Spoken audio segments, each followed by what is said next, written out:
Hey guys, samahan niyo po akong mamasyal at mag-relax dito sa mall. Malapit lang sa amin. Ang gagandahan nitong mall na to guys kasi hindi siya lang mukhang mall kundi para talaga siyang pasyalan guys kasi syempre may mga puno-puno, may mga park theme at saka syempre may mga fountain, may mga pakulay-kulay.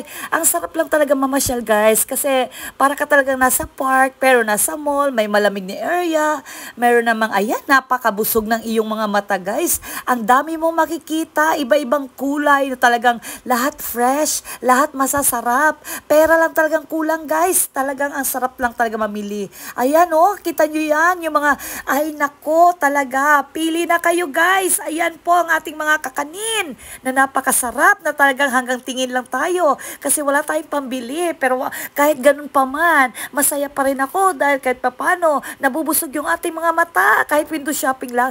Tingnan nyo yung mga prutas guys, oh.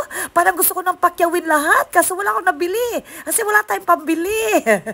'Di ba? Kaya kahit na tingin-tingin lang tayo, mabusog, matuwa yung ating mga mata. Ayan ang gulay na yan, nako, pampaganda, pampahaba ng buhay. Ayan guys, ang fresh, ang gaganda ng kanilang mga gulay. Dito ka mamili guys, malamig na, presko pa at ako para ka lang talagang nagalilibot talaga, parang pangsosyalan talaga. Tingnan nyo naman ako, nakapamili kunwari pero ilang piraso lang yan guys.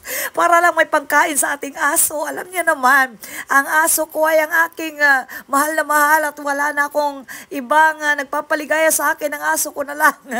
Kaya ayan, happy naman tayo kahit papano, kahit marami tayong pinagdadaanan sa buhay. At dito guys, ang nakakatuwa dito guys, dito sa rooftop nila, merong parang, alam mo yung date area. Yun yung parang datean ng mga magjowa, magpamilya, magbarkada. Ayan, para din akong may date. Pero wala naman talaga.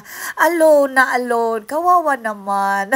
Di bali, ganun talaga. Ganun talaga ang buhay. Mag-isa ka man. Wala tayong magagawa. Happy-happy lang.